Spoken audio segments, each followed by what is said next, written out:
56 থেকে কমে 26।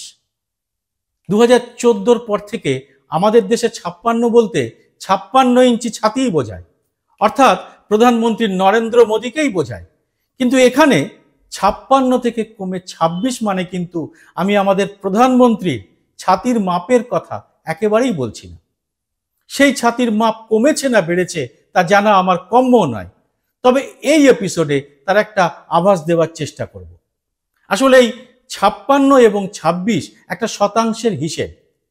কানাডার ARI নামে একটি সংস্থা তাদের রিপোর্টে জানিয়েছে সে দেশের মাত্র 26% মানুষ ভারতকে এখন পছন্দ বা ফেভার করেন। এখানে ফেভার করা বলতে ভারতের সম্পর্কে তাদের মনোভাবকে বোঝানো হচ্ছে। এই দেশ সম্পর্কে তাদের কতটা আগ্রহ আছে, এই দেশের ভালো মন্দের ব্যাপারে তারা ওয়াকিবহল কিনা এবং তারা এই দেশের ভালো চান কিনা। কিন্তু 4 বছর আগে এই 26 সংখ্যাটি ছিল 56%।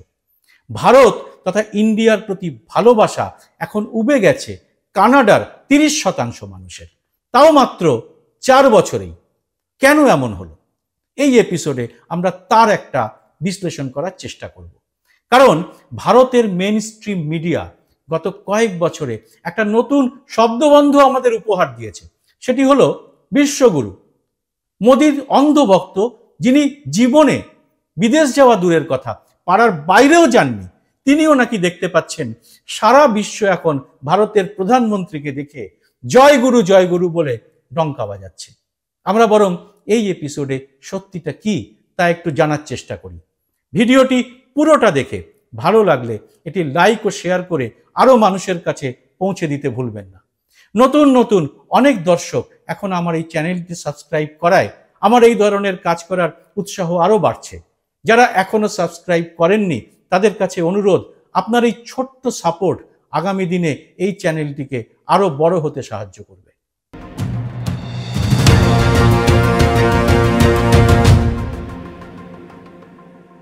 নমস্কার, সবাইকে স্বাগত। আমি সুব্রত বসু। ভারতের প্রধানমন্ত্রী নরেন্দ্র মোদী গত কয়েক বছরে বিশ্ব ভ্রমণের রেকর্ড করে ফেলেছেন। কেন তার এত বিশ্বভ্রমণ তা নিয়ে অবশ্য কোনোদিন কোনো প্রশ্ন করেনি মেইন স্ট্রিম মিডিয়া। প্রধানমন্ত্রী নরেন্দ্র মোদী গত 10 বছরে কোনো সাংবাদিক সম্মেলন করেননি। তার বিদেশ ভ্রমণেও সাংবাদিকদের নিয়ে যাওয়া হয় না।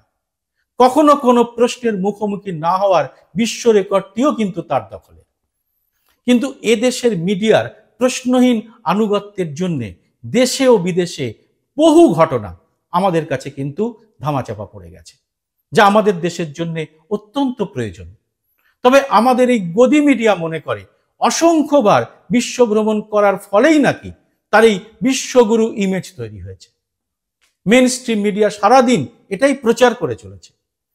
কিন্তু তথাকথিত বিশ্বগুরুর সঙ্গে প্রতিবেশী দেশগুলির এই মুহূর্তে সম্পর্ক কিরকম?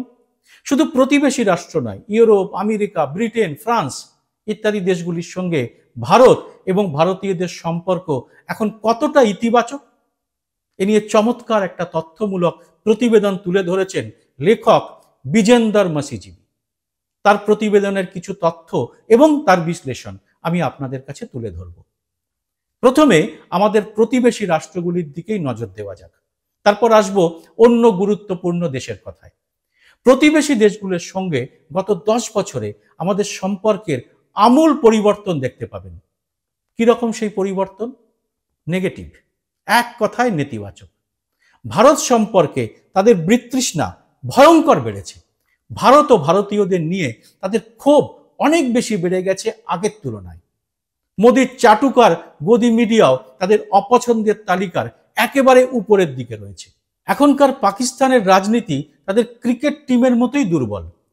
এই পাকিস্তান অর্থনৈতিকভাবে বিধ্বস্ত, কার্যত অন্য অনেক দেশের অনুকম্পার পাত্র। পাকিস্তান থেকে যে সমস্ত খবর আমরা পেয়ে থাকি তাতে দেখা যায় ওই দেশের সামাজিক জীবনে হাহাকার লেগে গেছে। এটা এখানের এক শ্রেণীর মানুষের কাছে অবশ্য খুব আনন্দের বিষয়। আমাদের গদি মিডিয়ায় পাকিস্তান সম্পর্কিত এই সমস্ত খবর খুব উল্লাসের সঙ্গে জানানো হয়, মানে বোঝানোর চেষ্টা করা হয় আমরা মোদির শাসনে কতটা ভালো আছি। তবে ওসবে না গিয়ে এখানে আমরা কিছু রাজনৈতিক আলোচনা করব বলেই প্রসঙ্গটি তুললাম। কয়েক বছর আগেও পাকিস্তান ছিল রাজনৈতিকভাবে এখনকার তুলনায় অনেকটাই শক্তিশালী। আবার ওই ক্রিকেট টিমের উদাহরণ দিয়ে বলি, ইমরান খান, জাভেদ মিয়াঁদাদের সময়ের ক্রিকেট টিমের মতোই পাকিস্তান ছিল অনেকটা আক্রমণাত্মক। তাদের দেশে ভারত সম্পর্কে চিরকালীন ক্ষোভও আছে, কারণ আমাদের দেশ পাকিস্তানকে যুদ্ধে হারিয়েছে, দুটুকরো করেছে। তাই ওই দেশে ভারত সম্পর্কে ক্ষোভ নতুন কিছু নয়। সুতরাং এটা আমরা আলাদা করে একটু পাশে সরিয়ে রাখতে পারি। কেক কাটার মতো করেই ইন্দিরা গান্ধী পাকিস্তানকে কেটে দুটুকরো করেছিলেন, তৈরি হয়েছিল বাংলাদেশ। বিজয় দিবসের সেই বিখ্যাত আত্মসমর্পণের ছবিটা একেবারেই পছন্দ করেন না পাকিস্তানের সেনাবাহিনীর লোকেরা। কিন্তু এই বাংলাদেশেও এই মোদির আমলেই আওয়ামী লীগ সমর্থক ছাড়া ভারত বন্ধু বিশেষ কাউকে পাওয়া যেত না। আর এই সময় মানে হাসিনা সরকারের পতনের পর তো ভারত বাংলাদেশ সম্পর্ক প্রায় তলানিতে গিয়ে ঠেকেছে। হাসিনাকে এদেশে রাজনৈতিক আশ্রয় দিয়ে মোদি আরো চক্ষুশূল হয়েছেন বাংলাদেশের কাছে। এবার আসুন শ্রীলঙ্কার কথায়। শ্রীলঙ্কায় নতুন যে সরকার এসেছে, ভোটের সময় তাদের মূল এজেন্ডাই ছিল ভারত বিরোধিতা। এখন অবশ্য পরিস্থিতির কিছুটা উন্নতি হয়েছে, তাদের মোদি ভক্তরা একটু উচ্ছ্বাস দেখাতেই পারেন। তবে মোদি শ্রীলঙ্কাতে যে খুব জনপ্রিয় হয়ে উঠেছেন তা তার অন্ধ ভক্তরাও দাবি করবেন না। ছোট্ট দ্বীপ মলদ্বীপ, পর্যটন এই দেশের মূল অর্থনৈতিক শক্তি এবং পর্যটকদের 70-80% ভারতীয়। সামরিক দৃষ্টিকোণ থেকেও মলদ্বীপের আলাদা একটা গুরুত্ব রয়েছে।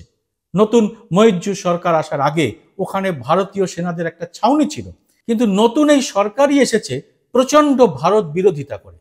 প্রাথমিকভাবে তাদের পর্যটনে আঘাত এলো, কিন্তু তারা তা সামলে নিল। নেপালের মতো ছোট্ট দেশও ভারতের থেকে চীনকেই বেশি বন্ধু মনে করে। সেখানেও মোদির বৈদেশিক নীতিকে কার্যত ফেলই বলা যায়। মোট কথা, ভারতের প্রতিবেশী যে কটা রাষ্ট্রের কথা বললাম, কোনো রাষ্ট্রই ভারতকে খুব পছন্দ করে তা নয়। সেখানের মানুষ ভারত বিরোধীদেরই সরকারে আনছে। সোজা কথায়, কূটনৈতিকভাবে, সামাজিক এবং সাংস্কৃতিকভাবে ভারতের প্রতিবেশী প্রায় সবকটি রাষ্ট্রই ভারতের কাছ থেকে অনেকটাই দূরে সরে গেছে। তাই মোদির পলিসি দারুণ সাফল্য পেয়েছে, এমনটা কি বলা যাচ্ছে? এখানে অবশ্য আর আলাদা করে চীনের কথা উল্লেখ করলাম না। চীন ভারত সীমান্তে গত কয়েক বছর উত্তেজনা, আক্রমণ বেড়েছে, কমেছে, আবার বেড়েছে। আর ব্যবসায়িক দিক থেকে চীন ভারতের বিশাল বাজারকে ক্রমশ কবজা করে নিয়েছে। চীন থেকে ওষুধ এবং ইলেকট্রনিক গুডস আমদানি করা ছাড়া ভারতের এখন কোনো উপায়ও নেই। তবে আমাদের প্রধানমন্ত্রীর প্রিয় স্লোগান হচ্ছে আত্মনির্ভর ভারত। আর ওয়ার্ল্ড ব্যাংকের তথ্য যেন প্রধানমন্ত্রীর এই স্লোগানকেই ব্যঙ্গ করে বলছে, ভারত ক্রমে একটা কম আয়ের দেশে পরিণত হতে চলেছে। আত্মনির্ভরতার ধারে কাছেও নেই আমাদের এই বিশাল অর্থনীতির দেশ। অনেকে বলতে পারেন, কম আয় কি আত্মনির্ভর হওয়া যায় না? টেকনিক্যালি কোনো দেশের ক্ষেত্রে কথাটা একেবারেই ঠিক নয়। কম আয়ে আত্মনির্ভর হওয়া যায় না, শুধু ভেসে থাকা যায়। ভোটের প্রচারে ওসব নানা কথা গাল ফুলিয়ে বলা যায়। বাস্তবে আমরা এখন পরনির্ভর একটি দেশে পরিণত হচ্ছি।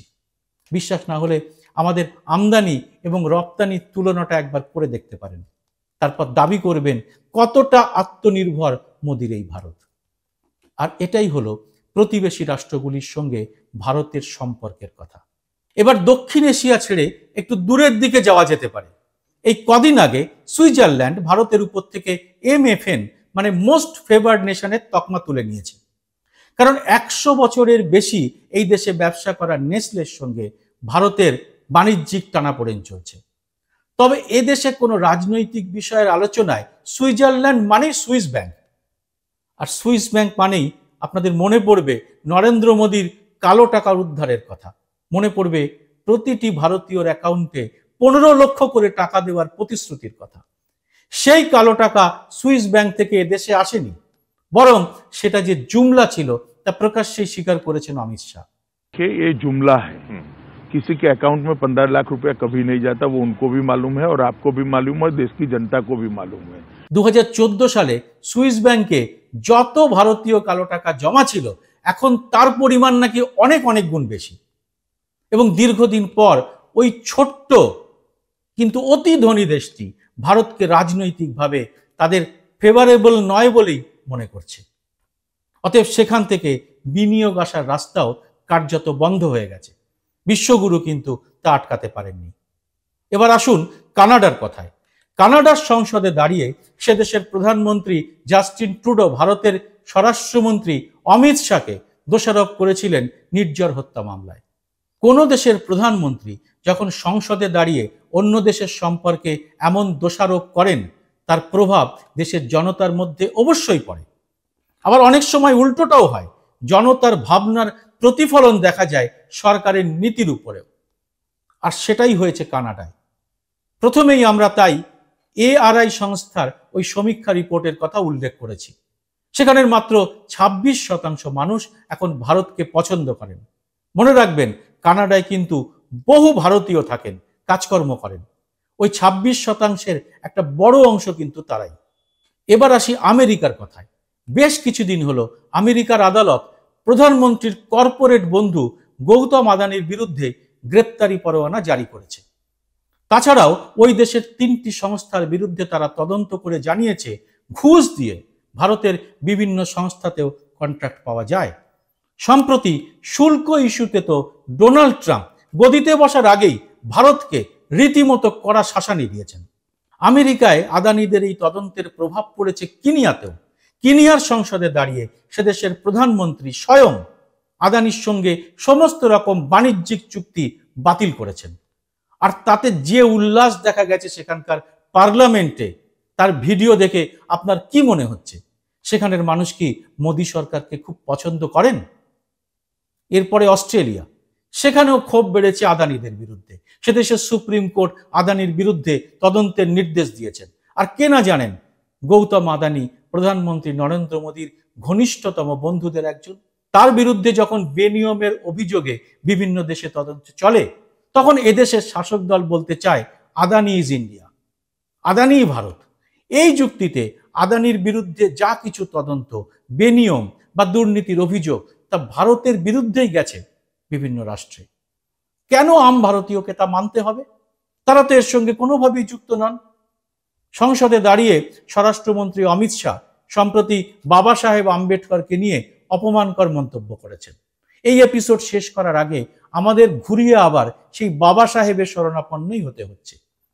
আজ থেকে 70 বছর আগে বাবা সাহেব বলেছিলেন, আমাদের দেশে জাতপাত ও বিভাজনের ফল ভুগতে হবে অন্য দেশের মানুষকেও। ভারতীয়রা যখন অন্য দেশে যাবেন, তখন তাদের সঙ্গে যাবে তাদের এই কালচার। এই কালচারের যে বিভাজন এবং অন্য সম্প্রদায়ের প্রতি ঘৃণা রয়েছে, তা অন্য দেশেও প্রসারিত হবে। আশ্চর্যের ব্যাপার, তারই ভবিষ্যৎবাণী এখন অক্ষরে অক্ষরে মিলে যাচ্ছে। ভারতীয় এক পুঁজিপতির মনোভাবের জন্য বিভিন্ন দেশে ভারতীয়দের প্রতি ক্ষোভ বাড়ছে। একদিকে প্রতিবেশী রাষ্ট্রগুলোর সঙ্গে মোদী সরকারের বিদেশ নীতির ভুল প্রয়োগ, অন্যদিকে প্রধানমন্ত্রীর এক একটি সফরের পর সেই দেশে ঘুরপথে আদানিদের বাণিজ্য বৃদ্ধি। উদাহরণ, শ্রীলঙ্কায় বন্দর এবং বাংলাদেশের বিদ্যুৎ চুক্তি। এই দুই দেশেই মোদী সরকারের সম্পর্কে বিতৃষ্ণা থেকেই কিন্তু ভারতীয়দের সম্পর্কে ক্ষোভ তৈরি হয়েছে। এর সঙ্গে যুক্ত করুন দেশের সাম্প্রতিক অস্থিরতা। দেশ জুড়ে বিভিন্ন জায়গায় ভিন্ন ধর্মের উপাসনা স্থলগুলি এখন হিন্দুত্ববাদীদের টার্গেট।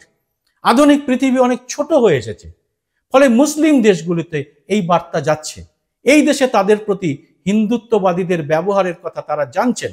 মণিপুর সহ দেশের বিভিন্ন এলাকায় খ্রিস্টানদের উপর অত্যাচারও এই ধর্মের প্রতি হিন্দুত্ববাদীদের অসহিষ্ণুতার কথা এখন বিভিন্ন খ্রিস্টান দেশেও আলোচনার বিষয়। দেশ জুড়ে হিন্দুত্ববাদীদের আচরণ একদা সর্বধর্ম সহিষ্ণু ধর্মনিরপেক্ষ ভারতকে একটা প্রশ্নের মুখে দাঁড় করিয়ে দিয়েছে। ধর্মীয় বিভাজন এবং শাসক দলের সঙ্গে কর্পোরেটের নেক্সাস, ক্রনি ক্যাপিটালিজমের কথা এখন আর শুধু দেশের মধ্যেই সীমাবদ্ধ নয়। আমেরিকা, অস্ট্রেলিয়া, ব্রিটেন, ফ্রান্স সহ ইউরোপের বিভিন্ন দেশের সংবাদ মাধ্যমে তা নিয়মিত বড় বড় করে প্রকাশিত হচ্ছে। আর তাতেই ভারত সম্পর্কে ক্ষোভ ছড়িয়ে পড়ছে ওই সব দেশেও। আর তাহলে কোথায় থাকছে বিশ্বগুরুর 56 ইঞ্চি ছাতির গর্ব? জবাব দেবেন আপনারা কমেন্ট বক্সে। জয় হিন্দ, সত্যমেব জয়তে।